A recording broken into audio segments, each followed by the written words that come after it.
Hello बच्चे, how are you? I hope you are well. बच्चे हम क्लास 9th का chapter number 1 that is matter in our surrounding study कर रहे हैं।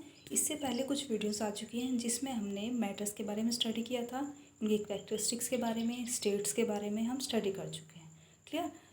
देन इसके बाद हमने जो लास्ट वीडियो थी उसके अंदर हमने जो मैटर की स्टेट होती हैं उनको भी देखा था कि किस टाइप से अगर हम प्रेशर चेंज करते हैं या फिर टेम्परेचर चेंज करते हैं तो किस टाइप से कंडीशंस के थ्रू जो स्टेट होती है मैटर की वो चेंज हो जाती है।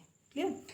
अब इस वीडियो के अंदर हमें क्या करना है, कॉन्सेप्ट स्टडी करना है। इस कॉन्सेप्ट के अंदर क्या होगा, देखो हमने क्या देखा, अगर हम प्रेशर लगा रहे हैं या टेम्परेचर लगा रहे हैं तो ही वो जो स्टेट है मैटर की वो चेंज हो रही है।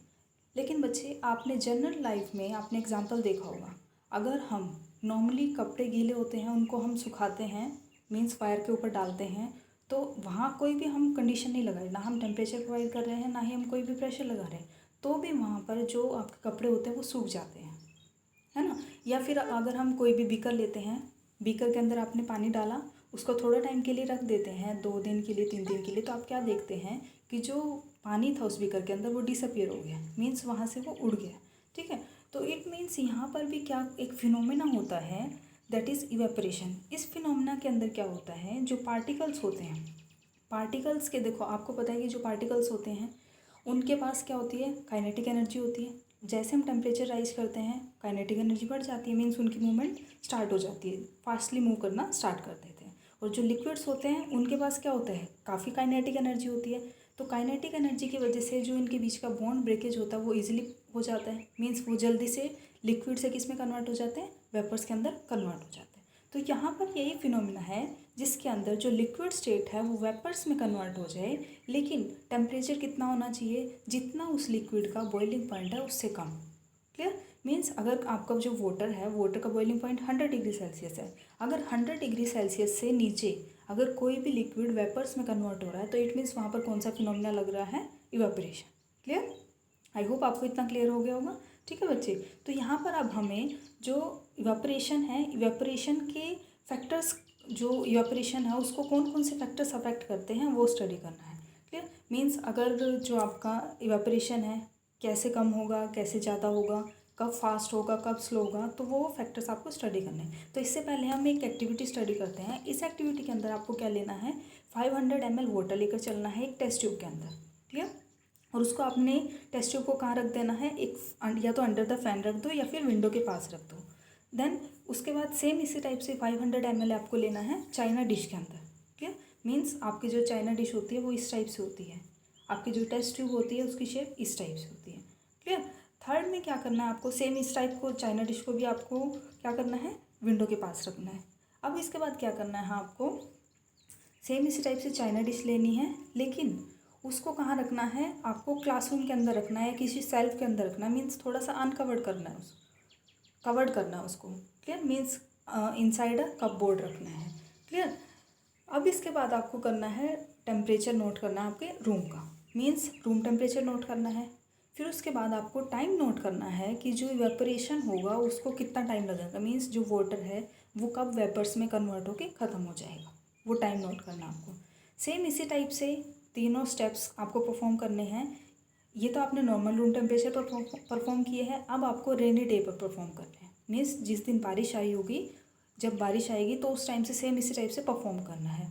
देन अब आपको ऑब्जर्वेशंस लेनी है कि जो टेम्परेचर था, मीन्स एक दिन एक तो परफॉर्म आपने किया जब समर्स थी, मीन्स नॉर्मल रूम टेम्परेचर था, एक बार आपने परफॉर्म किया जब बारिश का मौसम था, टेम्परेचर में चेंज होगा, तो जो टेम्परेचर वो किस टाइप से रेट ऑफ इवेपोरेशन को अफेक्ट करेगा ये ऑब्जर्व करना है। दूसरा सरफेस एरिया, मीन्स आपने एक तो लिया था टेस्ट ट्यूब, इसका सरफेस एरिया देखो, चाइना डिश ली, इसका सरफेस एरिया देखो, तो किस टाइप से surface area rate of evaporation को अफेक्ट करता है। थर्ड देखना आपको विंड स्पीड, मीन्स अगर हम विंड स्पीड के अकॉर्डिंग देखें, मीन्स अगर किसी दिन हवा चल रही है तो उसका रेट ऑफ इवेपोरेशन पर क्या इफेक्ट पड़ता है। क्लियर? तो ये सारा आपको स्टडी करना है। तो अब जो फर्स्ट आता है that is increase in surface area. तो हमें पता है बच्चे सरफेस एरिया इंक्रीज, आपको पता है जो इवेपोरेशन होता है वो कैसा होता है, सरफेस फिनोमिना है, मीन्स सरफेस एरिया पर डिपेंड करता है। तो मीन्स अगर जैसे जैसे सरफेस एरिया बढ़ेगा, यहाँ से सरफेस एरिया देखो, इसका सरफेस एरिया ज़्यादा चाइना डिश का, तो क्या होगा, जो पार्टिकल्स का रेट ऑफ इवेपोरेशन होगा वो ज़्यादा होगा।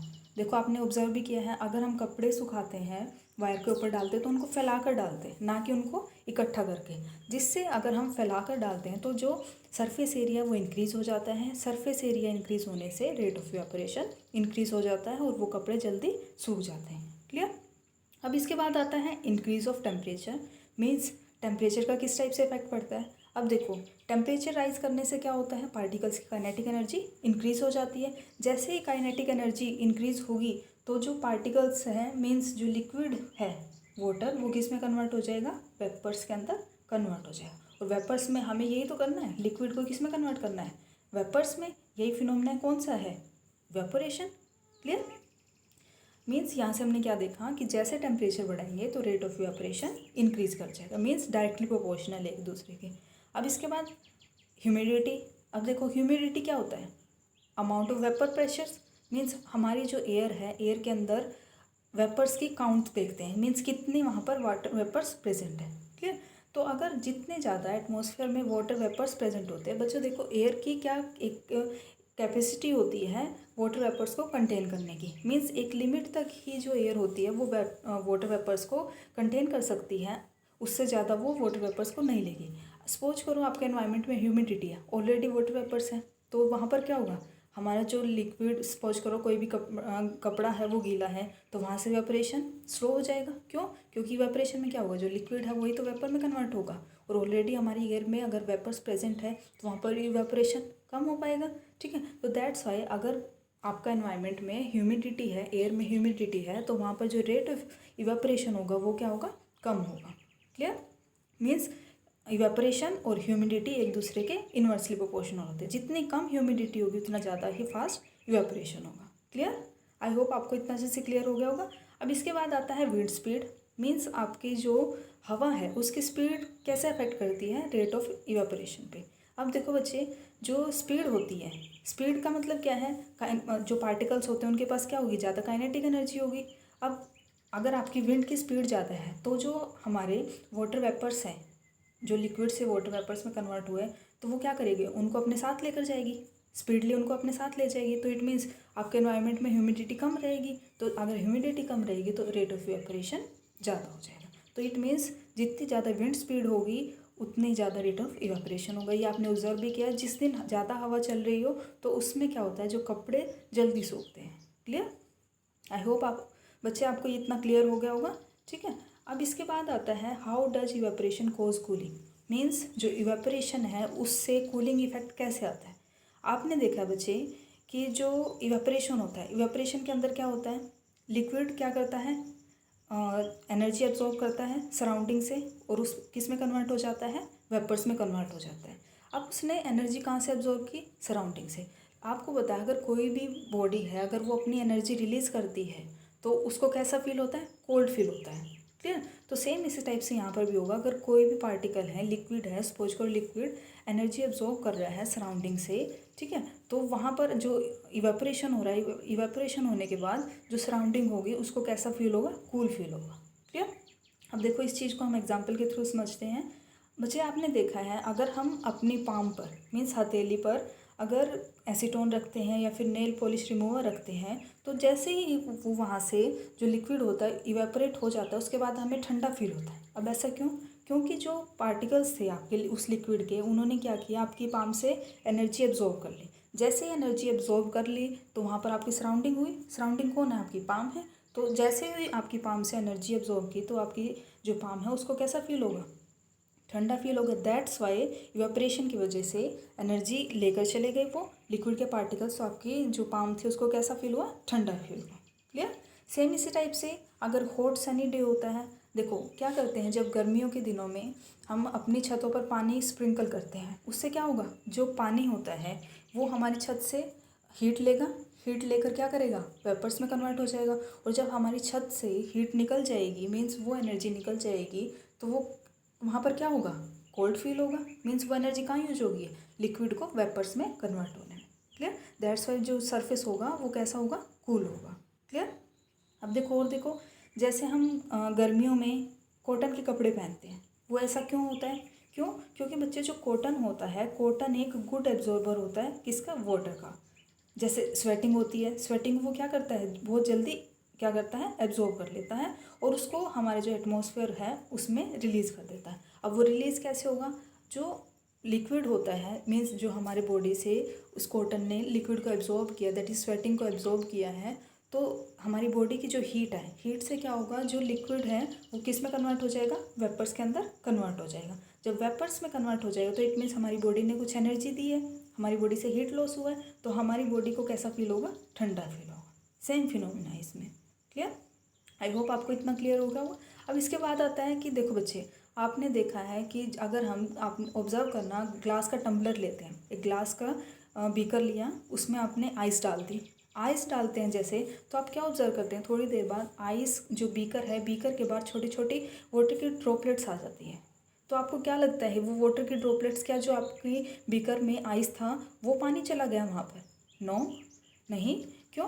क्योंकि बच्चे देखो, पानी नहीं गया, वो वहाँ पर क्या फिनोमिना लगा है कि आपकी जो सराउंडिंग में एयर है, जब वो एयर उस बीकर से कांटेक्ट में आती है, बीकर क्या है, ठंडा हो चुका है क्योंकि आइस की वजह से ठंडा है वो, ठीक है। जैसे ही एयर उस बीकर के कांटेक्ट में आती है तो वहाँ पर फिनोमिना लग जाता है कंडेंसेशन का। मीन्स जो गैस है, गैस किस में कन्वर्ट हो रही है? लिक्विड के अंदर। तो ये फिनोमिना कौन सा होता है? कंडेंसेशन का। तो यहाँ पर यही फिनोमिना लगा है कि जो आपका गैस है वो किस में कन्वर्ट हो रहा है? लिक्विड के अंदर कन्वर्ट हो गया। क्लियर? मीन्स वाटर ड्रॉपलेट्स बन गई है इसमें। देखो आपने देखा भी था, इसमें फिनोमिना मैं दिखाती हूँ आपको। ये देखो किस टाइप से अगर गैस लिक्विड के अंदर कन्वर्ट होती है तो इस फिनोमिना को बोलते हैं हम कंडेंसेशन। क्लियर बच्चे? आई होप आपको क्लियर हो गया होगा ये। तो बच्चे यहाँ पर आपका ये चैप्टर कंप्लीट हो जाता है, that is matter in our surroundings. कुछ एक और पॉइंट है एक्स्ट्रा, मैं बता देती हूँ आपको। यहाँ पर देखो, आपने स्टेट्स पढ़ी थी मैटर की, सॉलिड, लिक्विड एंड गैस। अब दो स्टेट्स और आती हैं, that is plasma and Bose-Einstein condensate. Means देखो, जो प्लाज्मा होती है ये फोर्थ स्टेट होती है मैटर की। अब ये क्या होता है, इसके अंदर क्या होता है बच्चे, जो गैस होती है, गैस को इतना हीट किया जाता है, इतना हीट किया जाता है, मीन्स उसको इतना ज़्यादा टेम्परेचर प्रोवाइड किया जाता है कि जो वो गैस है वो चार्ज्ड पार्टिकल्स में ब्रेक हो जाती है। मीन्स वो जो गैस है वो क्या हो जाती है? चार्ज्ड हो जाती है। कैसे? जब हम उसको क्या करते हैं, इलेक्ट्रिकल एनर्जी पास करवाते हैं इस गैस के अंदर से। तो ये जो चार्ज पार्टिकल्स होते हैं, इन्हीं को हम क्या बोलते हैं? प्लाज्मा बोलते हैं। क्लियर? तो जो प्लाज्मा होता है, देखो जो पार्टिकल्स होते हैं वो आयनाइज्ड गैस की फॉर्म में प्रेजेंट होते हैं और इनके पास क्या होती है? सुपर एनर्जी होती है और सुपर एक्साइटेड पार्टिकल्स होते हैं। जो फ्लोरेसेंट ट्यूब होती है, जो ये नियॉन साइन बल्ब्स होते हैं, ये भी इनके अंदर भी क्या होता है? प्लाज्मा प्रेजेंट होता है। क्लियर? तो जो नियॉन साइन बल्ब होता है, इसके अंदर कौन सी गैस प्रेजेंट होती है? नियॉन गैस प्रेजेंट होती है। लेकिन जो आपका फ्लोरेसेंट होता है, फ्लोरेसेंट के अंदर हीलियम गैस प्रेजेंट होती है। वो डिपेंड करता है। क्लियर? तो जो प्लाज्मा होता है वो ग्लो भी करता है, मीन शाइन होती है। वो किस वजह से? उस गैस की वजह से कलर शो करता है। क्लियर? जो अब आपको पता है, जो सन है, स्टार्स हैं, उनके पास क्या है? काफ़ी सारी एनर्जी है। तो इनके अंदर भी क्या होता है? वो चमकते क्यों हैं? क्योंकि वो वहाँ पर क्या है, जो गैस है, गैस प्रेजेंट होती है, वो गैस इतने ज़्यादा टेम्परेचर की वजह से प्लाज्मा में कन्वर्ट हो चुकी होती है। दैट्स वाई जो सन और स्टार्स हैं वो ग्लो क्यों करते हैं? क्योंकि उनके अंदर क्या होता है? प्लाज्मा प्रेजेंट होता है। क्लियर? क्योंकि वहाँ पर क्या है? काफ़ी ज़्यादा टेम्परेचर है। उस टेम्परेचर की वजह से जो हाइड्रोजन गैस है वो आयनाइज्ड फॉर्म में कन्वर्ट हो जाती है, दैट इज़ प्लाज्मा में कन्वर्ट हो जाती है। क्लियर? आई होप आपको क्लियर हो गया होगा। अब इसके बाद आता है बोस-आइंस्टीन। बोस-आइंस्टीन भी क्या है बच्चे? एक साइंटिस्ट थे, हमारे इंडियन साइंटिस्ट थे, दैट इज़ सत्येंद्र नाथ बोस। 1920 में उन्होंने क्या किया था? एक फिफ्थ स्टेट ऑफ मैटर दी थी। उस स्टेट में क्या बोला इन्होंने कि अगर हम कोई भी पार्टिकल है, देखो हमने 3 स्टेट देखी, सॉलिड, लिक्विड, गैस, अब प्लाज्मा में देख लिया फोर्थ।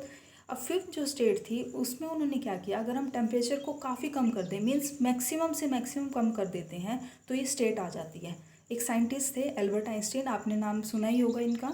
तो उन्होंने इनके साथ मिलके, सत्येंद्र नाथ बोस के साथ मिलके एक स्टेट बनाई है जिसका नाम रख दिया बोस-आइंस्टीन कंडेंसेट। इन दोनों साइंटिस्ट के नेम पर ये स्टेट का नेम रख दिया। क्लियर? तो इसमें क्या था, अगर हम किसी भी गैस को कूल कर देते हैं, काफ़ी ज़्यादा कूल कर देते हैं, तो जो आपकी नॉर्मल एयर है उससे भी कम डेंसिटी ये बना देते हैं, तो वो स्टेट कौन सी आ जाती है? Bose-Einstein condensate.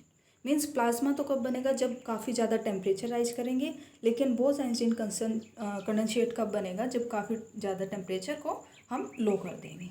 क्लियर बच्चे, आई होप आपको इतना अच्छे से क्लियर हो गया होगा। तो यहाँ पर अब हमारा जो चैप्टर नंबर 1 है that is matter in our surrounding complete हो जाता है। अगर आपको कोई भी डाउट है इससे पहले वाली प्रीवियस वीडियोस में या फिर इस वीडियो में अगर कोई भी डाउट है तो आप मुझसे क्लियर कर सकते हैं। आई होप बच्चे आपको ये वीडियो पसंद आएगी। अगर पसंद आए तो वीडियो को लाइक ज़रूर करना, चैनल को सब्सक्राइब करना और भी अपने फ्रेंड्स के साथ इसको शेयर करना। ओके बच्चे, थैंक यू।